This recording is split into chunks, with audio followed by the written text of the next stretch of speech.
So I've been doing a lot of tutorials lately on Udemy, which is a site where I'm teaching students from all around the world. I'm almost at 3,000 students, which is really cool. And I focus on multimedia production, travel, basically using your creative passions to build a career for yourself and travel the world. And if you're interested in that stuff, be sure to subscribe to this channel and feel free to check out my course. Anyway, today we're going to be talking about how to use Skyscanner to find the cheapest getaway ticket.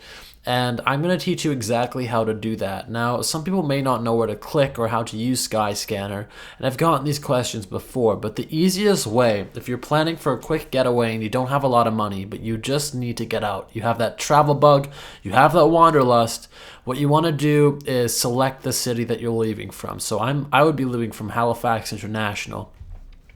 Don't put a country here. Instead of clicking round trip as well, hit one way.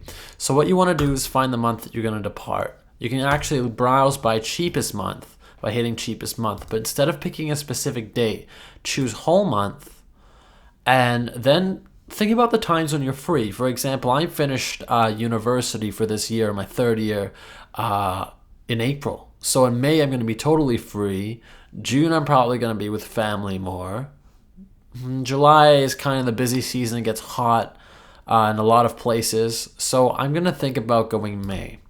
Now, you're going to pick one adult economy. Of course, if you're going by yourself and you're an adult, don't pick a return. As I said, one way, that's it. Don't fill this in. If you go to search flights, Skyscanner will actually show you the cheapest destinations to the most expensive one. And a lot of you may have already known that. So for those of you that do, we're going to also go over the mindset of like how you can travel at any time. What you need to do is just save up enough for a ticket and a little bit more to get by on food and book your return flight.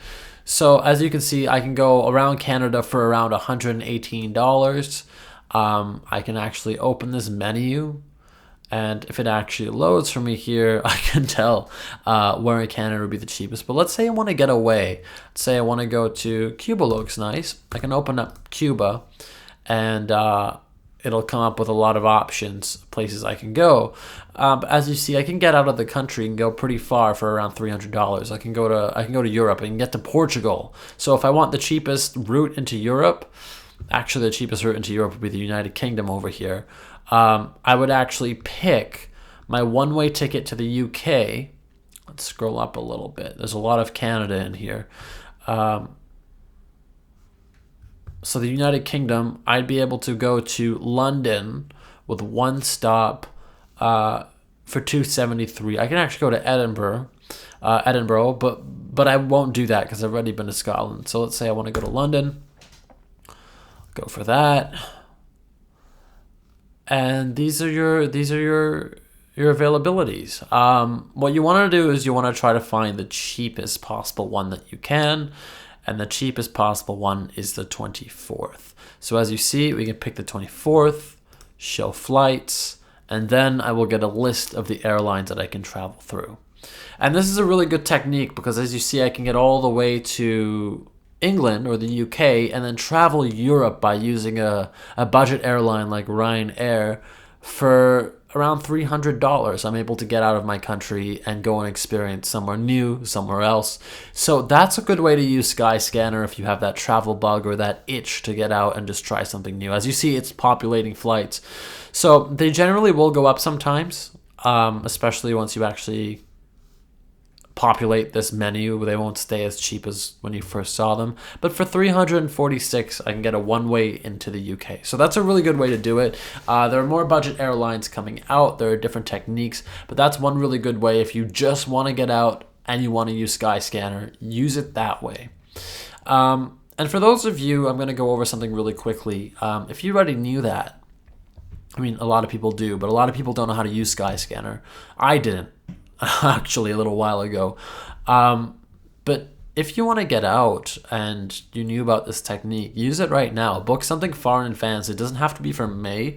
You can make it for next October, but book it in advance. That will see your tickets. It'll go up a little bit because the cheapest tickets come out usually before the flight's going to take off, just maybe a week or two.